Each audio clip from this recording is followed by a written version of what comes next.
Tahir vlog food secret की तरफ से हम आपको खुशामदीद कहते हैं। आज हम फ़िश कौरमा रेसिपी लेके आए हैं। हम आपको इस वीडियो में ये दिखाएंगे कि फ़िश कौरमा किस तरह तैयार होता है।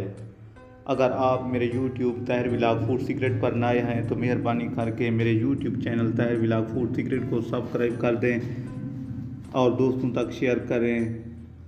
हम आपको इस वीडियो में मुकम्मल प्रोसेस बताएंगे कि फ़िश कौरमा किस तरह तैयार होता है। आप इस वीडियो को देखते रहें।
मेरे YouTube channel Tahir vlog food secret को सब्सक्राइब कर दें और लाइक कर दें।